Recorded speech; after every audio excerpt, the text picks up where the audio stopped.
thanking people for tuning in and liking and subscribing and all that sort of stuff, which I massively appreciate.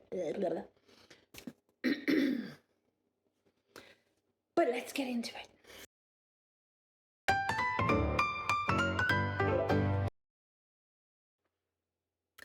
Hi, I'm Susie and I'm coming to you from Wolverhampton in the West Midlands, and welcome to episode 2 of DottysSockery.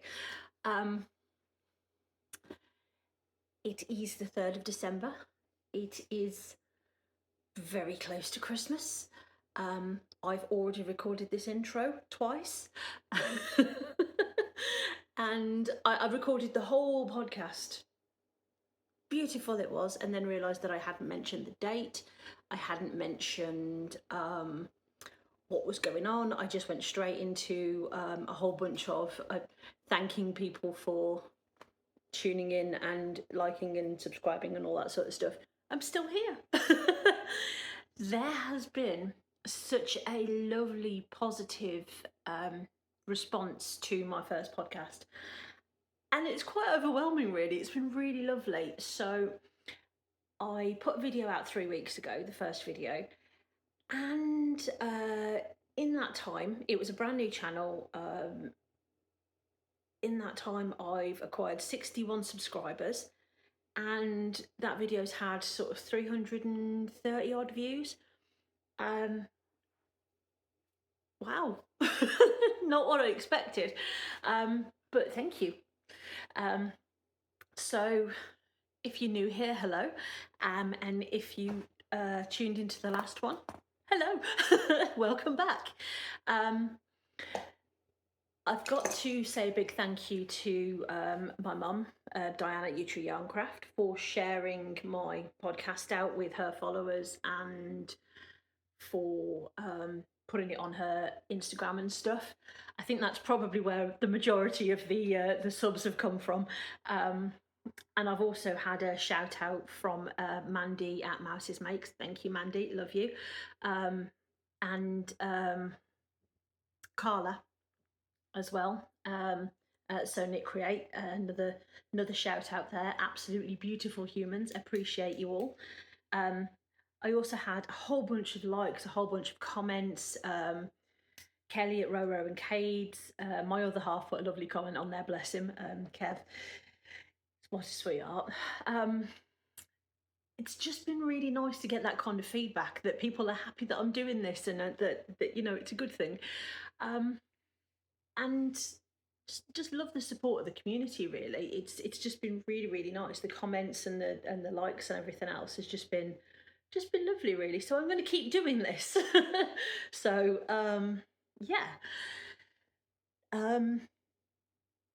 Places you can find me, I will put in the comments. Can't remember everything offhand. I'm DottysSockery on Ravellry. That's where the DottysSockery thing originated. I think I'm Dotty Blues on Instagram. Yeah, I'll put it all in the description anyway, because there's lots of places where you can find me and all my various things that I will actually talk about, because I thought I'd sort of spend this podcast talking a little bit more about me and what I do and how this all came to be and whatnot. And yeah, we'll go from there. So let's just get into it. So the first thing I should probably address. I will also talk about projects and things as we go along. First thing I should probably address is the name of the channel, DottysSockery thing. So, Dotty is a nickname that I acquired some years ago. I used to do a lot of singing and a lot of musical theatre, and I used to do a lot of pantos and things like that. And I was in a theatre group with a couple of people that had the same name. So we had 3 sets of people that had three different names, but there was sort of 3 sets of people that all had the same names. So we started coming up with nicknames for people. So one of the Alexes became a Billy. and someone became a mouse, somebody became this, and so everyone sort of, and my name was not duplicated, but I got a name anyway. And because I was prone to wear sort of like 1950s style dresses, I still am, it's my thing. And dotty dresses, particularly sort of polka dots and stuff. Somebody suggested that my nickname should be Dotty, and also because I'm a little bit kooky, and it stuck for years. And so this whole group of people that sort of all my theatre friends called me Dotty for years and years and years, and it's just become a thing. So my Instagram has Dotty in it, my TikTok is Dotty. A lot of my online presence is Dotty something or other. So I think, yeah, I think pretty much most of my online presence has got Dotty in it somewhere, um, because of it. And so the sockery thing came about because the first few things that I knit were socks. And for ages, all I would knit was socks because it was my safe zone. And it still kind of is my comfort zone to a certain degree. I really enjoyed knitting socks. So the whole sockery thing kind of came from that as well. And so DottysSockery became my name on Ravellry several years ago now. It's been a couple of years since I set up my Ravellry. And when I decided to do the podcast, I was like, what shall I call it? I know, let's stick with what I've already got on Ravellry, and it kind of works. And so it became the brand. And this is what it is now. It's just, DottysSockery. So, yeah. So, although Dotty is not my name in any way, shape, or form, I am Susie. I am also DottysSockery because I'm also Dotty. So, sorry, I've got a tickle in my throat.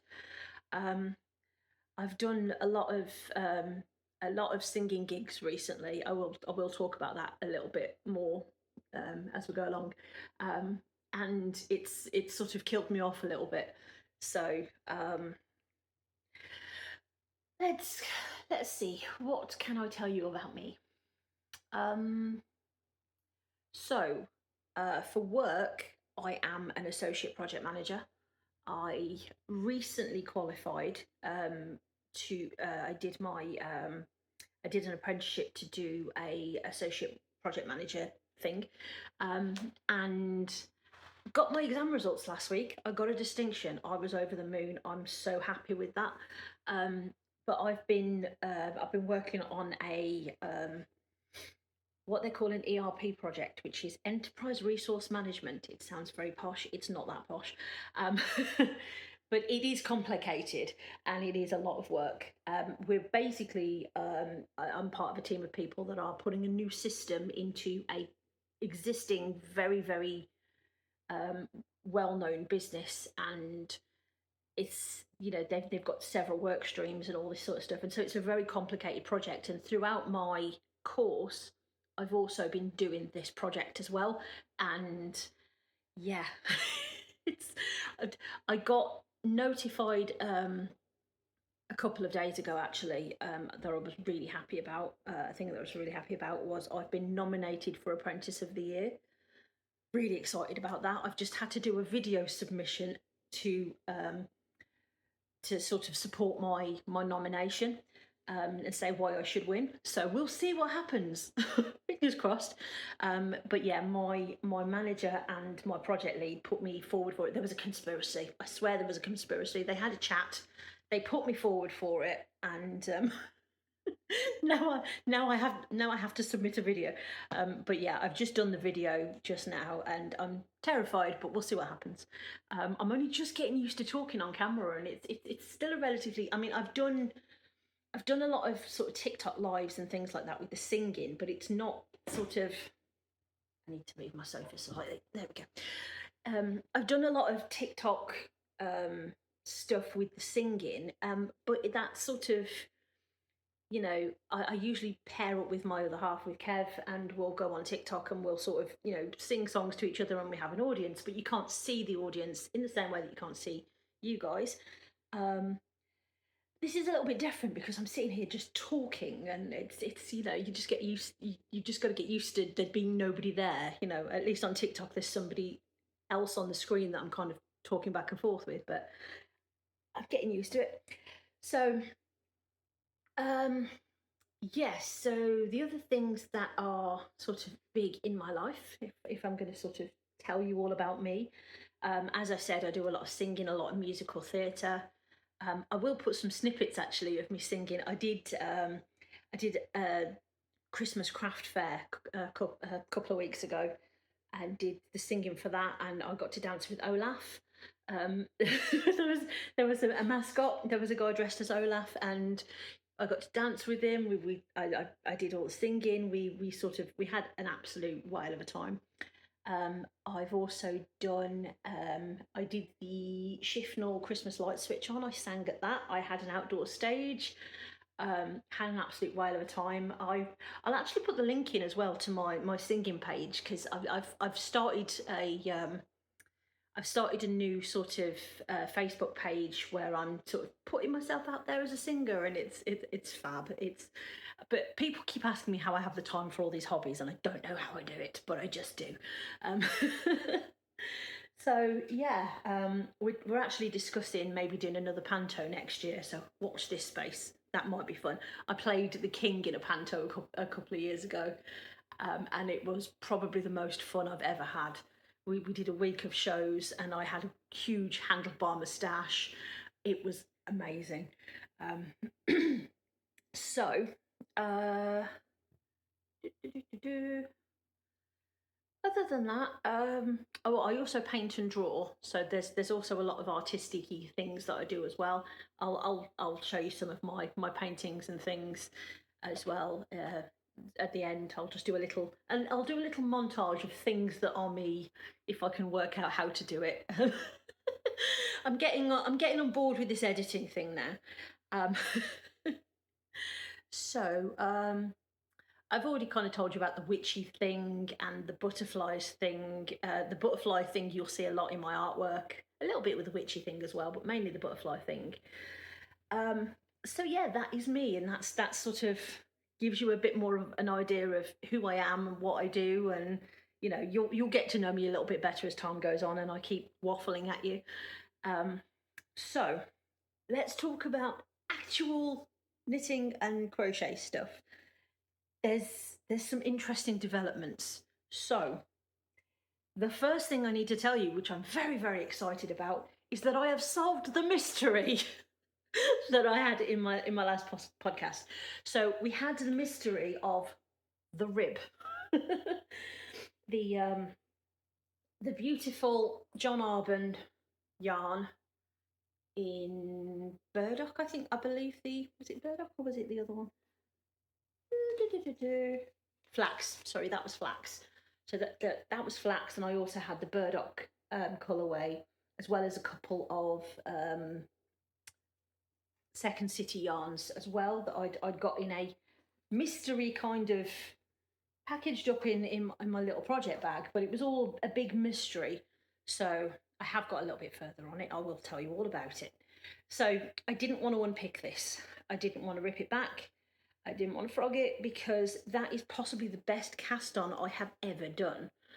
It was, well, I kept looking at it thinking it's perfect. There isn't a stitch out of place. It's so even. It's a beautiful cast on. It's a beautiful rib. I cannot frog it. And so I kept digging around in Ravellry and in my, I've got a Google Drive where I keep all my downloaded patterns. I kept digging around and thinking, what the hell is this thing? Because it's in the round. I counted the stitches, I looked through all the patterns, and I thought nothing matches. Now I know why. I have discovered this is a pattern by Susan Crawford. It's the Jan sweater, which is a very, very pretty sort of 1950 style sweater that is not knit in the round. It's knit flat. I was just going off piste. So, and as soon as I saw the pattern, I thought, that looks familiar. I have started that pattern. Is this that pattern? And I did the stitch count and thought, it can't be, because I looked at the first bit and I thought, no, it's knit flat, it can't be. And then I counted the stitches on the front and the back and thought, oh, it actually is. And that's what I've done. So I went off piste and I thought, as they are the same, the front and back are exactly the same, why can't I just do it in the round? And so in the way that I do, I thought, I must have just thought, I'm just going to go off piste and do my own thing and just make it work. And I've done it before. I'm a bugger for doing things like this. So yeah, it is a Susan Crawford pattern. It is the Jan sweater, and I've carried on with it now that I've discovered what it is. So I can tell where I've gone from because my tension's changed. So I was about here, and if you look at it carefully, you can see a tension change line. I can't speak today. Yeah, so it's not as perfect as it was. I've got it on my Knit Pro Zings. That was the other thing I checked, the needle size and everything else, and that all matched up as well. So I thought, yeah, that's exactly what I've done. So yeah, so it will be the Jan sweater, and it's also bottom up, which I was convinced that was a neckline. Because of how small it looked, but then I realised actually no, it's just a very, very stretchy rib, and the stitch count was exact. Yeah, not even sure how I managed that. So I will remind you of what the plan is with the yarns, the beautiful greens, which I am obsessed with. Come on, get out the bag. Come on. So I have those four. I have flax, the burdock, and I have two variations on the Winston Green colourway. One is Winston Green by Twilight, one is Winston Green by Second City Yarns. So those two are John Arbon, those two are Second City. I will show you all the bands. So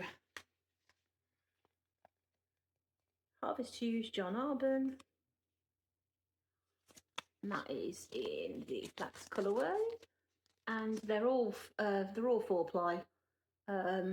That's 33% Blueface Leicester, 33% Falklands Merino, and 33% of things that I can't pronounce. Zwarbles? I don't know. Yeah, so, and this one is exactly the same, also Harvest Hues in the colourway Burdock. So that's those two. So this one's flax, this one's burdock, I believe. So those are the two John Arbons. And then the other one, I can only find one of the button bands, the ball bands for. Button bands? What am I talking about? Ball bands. Where's the other one gone? It's run away. Oh, no, where is it? Oh, okay, it's gone. It has gone. Have I put it inside the thing? No. Okay, another mystery then. Where's the band gone? Who knows? But I'll show you this one. So this is that one, I believe. So yeah, we've got the Second City Yarns there. The lady from Second City, I can't remember her name offhand. She's a lovely lady, and that is in the colourway Winston Green. And the other one is Winston Green by Twilight, I believe. I think she does by Twilight, by Night, and another one. So there's different sort of variations on the same colourway in sort of lighter and darker hues, which I love the idea of.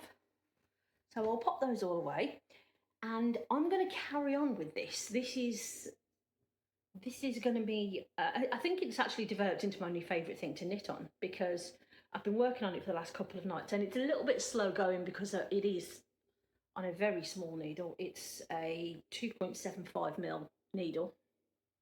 I think it's 2.75. Yeah, a Knit Pro Zing needle, circular. And yeah, I've got my little moomin.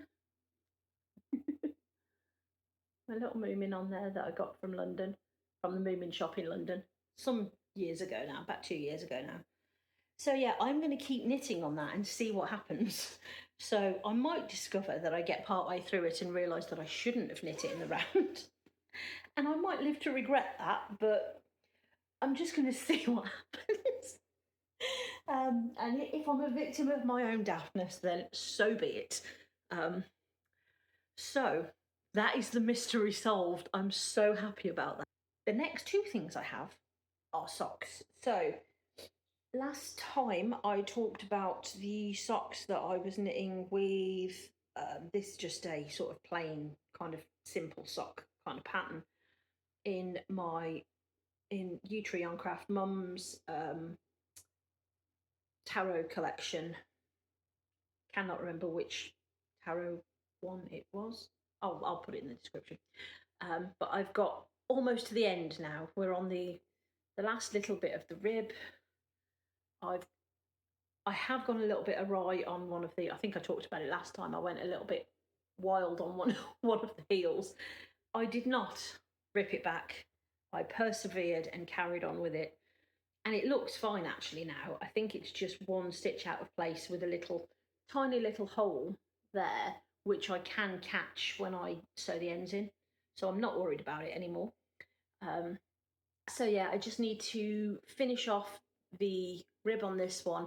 I think maybe I'm going to do another 2 rows on this one and then cast those off and wash and block them, and hopefully they'll be finished objects by the next time I see you. And hopefully I'll be wearing them because they're really soft. I love this yarn. It's really, really lovely.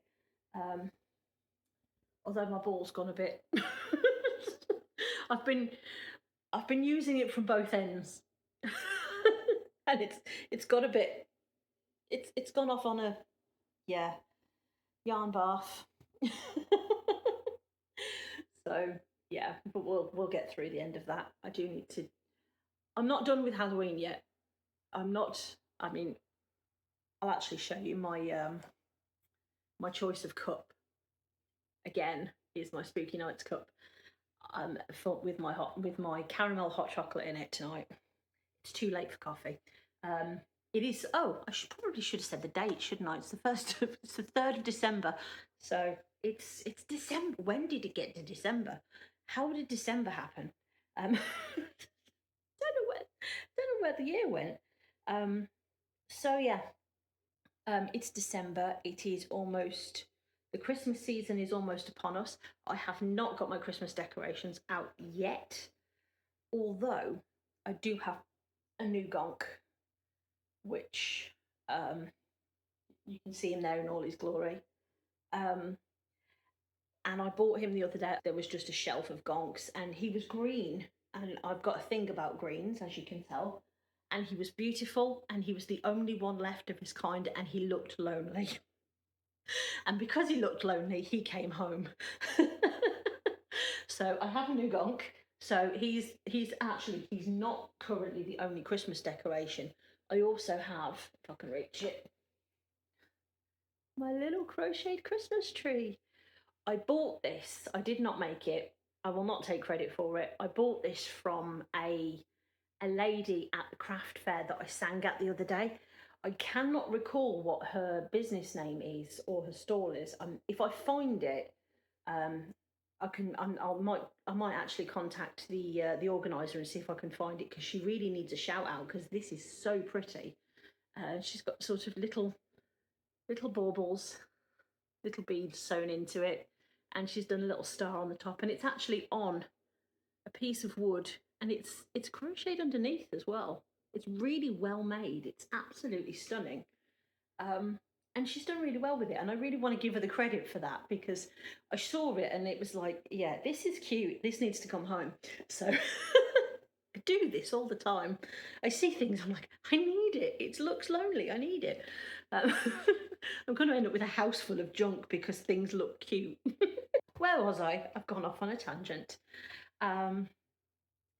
Yeah, so that is not the only sock that I have a new cast on. I have, so that's kind of work in progress sock. And I have two new things that I've recently sort of cast on. Well, one is knitting, one is crochet. And I have started on these, the Peaky Cat socks. And they are, I think I showed you this pattern last time. That is by Caitlin Beeg. Yeah, Caitlin Beeg. And I bought this pattern at Yarndale and fell in love with it, and I was determined to, I mean, just look at them. Just look at those socks. The little Peaky Cat socks, they're absolutely amazing. There is a chart for the colour work. I have very little experience with colour work, so I thought, you know what, I'm going to do it. And it's a DK pattern, which is a bit odd for socks. They're not usually DK, but I've done them in blue and green, and that's how far I've got. So it's top down. I've got a 2x2 rib at the top, and then you've got these lovely little cat faces. And this is one of the Valley yarns, just plain black merino. And the other two are, do I have the things for those? Or have I lost them? Knowing me, I've probably lost them. I've put them all in the same bag as the other socks, so I've run out of project bags because I keep starting new things. I don't know what they are. Oh. These are, they're oddities that I bought from off Vinted. So I do have more of the blue, but I don't have more of the green, and they are the same. Bear with, let me see if I can find what they are. Okay, so they are Coats Anchor grounding wool. So they are actually 100% pure wool. They are 100% pure wool. I think the dye lot's rubbed off there, and the colour numbers rubbed off there as well. They are second-hand skeins. I am a firm believer in recycle, reuse, buy things that are second-hand, because there's limited resources in the planet and all that jazz. So I had a green, I had the blue, and I had the green. Can't really tell you what the colourways are. 08 something, because as the numbers rubbed off, and I'd lost the band for that one. But yeah, they're just very sort of rusticy, kind of really sort of woolly wool, and I do like woolly wool quite a lot. And they've gone really great actually with this Valley yarns, because that's quite a woolly wool as well. It's much softer than them, but yeah. So we have DK socks on the go. I have only started one sock, one at a time for these, I think, because it's hard going in places with the colour work. I'm going to show you my floats. I'm actually quite proud of them. Oh, there we go. Come on, get out of the way. There we go. I'll do it that way actually. Look at those. I'm actually really proud of that. It's stretchy, and I haven't got anything that's too tight particularly. It's worked out quite nicely, so hopefully I will have at least finished one of them by the time I next see you. I'm kind of jumping between patterns at the moment, because I've just got so much on the go that I get excited about one and then excited about, I've just dunked that yarn into my drink. Wow, let's not do that. That wasn't clever or smart. I don't think we want hot chocolate covered yarn, do we? Certainly not. So yeah, it's quite a nice pattern to work on, that one. I'm enjoying that a lot. So the final new thing that I will show you is a crochet dress. So when we went to the Southern Wool show, the lady from Crochet UK was wearing an absolutely stunning crocheted lacy dress in a gradient yarn with all different colours in it, and it was stunning. and I went looking. I couldn't remember. She did tell me what the pattern was, and I couldn't remember it, so I went looking for it. And I don't think that this is the same pattern, but it's very similar. And it's the Lacy Days of Summer by Madame Yasar. I think I'm saying that right, Madame Yasar. And I've started just this is just sort of the bottom back piece. So this kind of goes along the bra line on the back. And it's got this lovely kind of splayed out kind of lace work there. And then it sort of goes into other intricate things. And the yarn that I'm using is a Cotton Kings. I wanted to use a cotton because it's a little bit more sort of robust for holding the weight, because it is a long dress. And it's called Salt and Shadow. And it's got sort of lilacs and purples. If I hold it up to the light, you'll be able to see it better. Lilacs. It matches my nails. How pretty is that? So yeah, it's got sort of different variations of black to purple. So I've got several cakes of that, and I'm gonna make the whole dress with it, and I think it's going to take me forever. It is a 4-ply, although it's a very thin 4-ply. It does seem, but then again, it is cotton, so it does seem quite fine to me. It seems sort of, it seems like it's thinner than a 4-ply to me, but it does say that it is it's sort of it says too fine as the sort of yarn weight, which I did look up, and it said that it was a 4-ply, but it does feel sort of somewhere between a lace weight and a 4-ply to me. But I've used the right hook size and everything that it's sort of advised me to use for the pattern rather than the yarn. So the yarn says a 3.5 to 4. I've used the I've used the 375, so I've gone right in the middle. Like my little look at my crochet hook with the cow on it. I fell in love with this. I saw these on Etsy. I was like, that is mine. That is by Positive Penguin. I bought that from Positive Penguin on Etsy. I'll see if I can find their Etsy shop and link it if I remember. But yeah, it's just really cute. But yeah, 375. So I'm right in the middle of that suggestion, but that's what the pattern suggested I use. I did try originally with a 3.5, and it was too tight. It was deforming the pattern. So it's meant to crochet up so that is a straight line on the bottom, and it was doing this, which I did not want. So it was sort of pulling itself together. So yeah, that is new things that I've been working on. Oh, actually, there was one more. I totally forgot about this. So with my sort of obsession with everything witchy and gothy, I saw a pattern a while ago that was basically skulls on a shawl.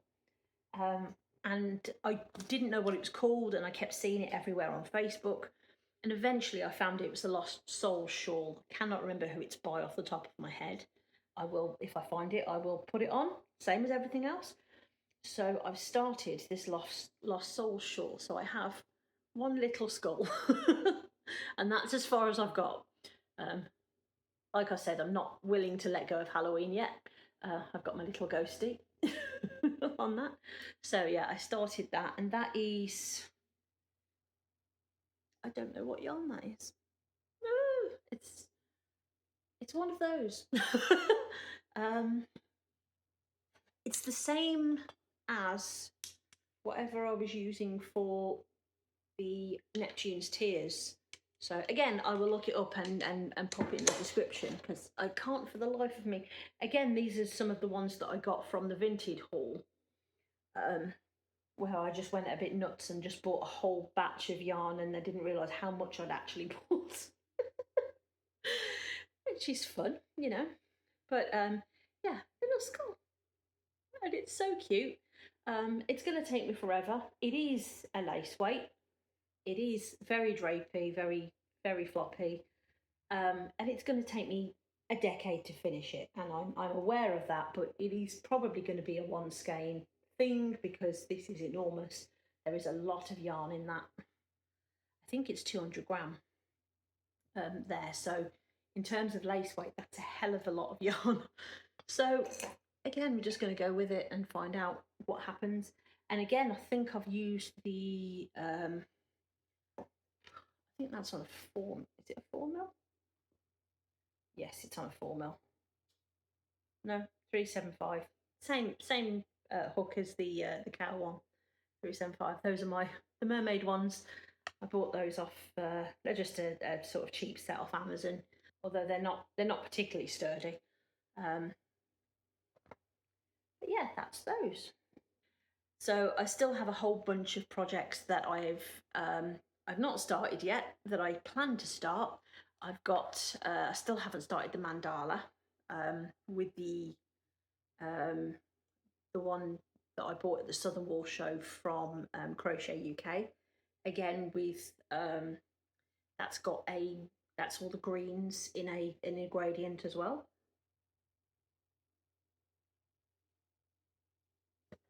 So there's still lots of projects on the go and to be started. So yeah, I will leave it there, and I will see you out with a nice little outro of all my various hobbies and things. And thank you so much for tuning in and listening to me waffle. I appreciate every single one of you, and thank you to everyone who shared, liked, and commented and subscribed after the last. And yes, definitely feel free to like and subscribe and all the rest of the jazz that comes with being on the tube. But yeah, I will love you and leave you, and thanks for watching. 'Cause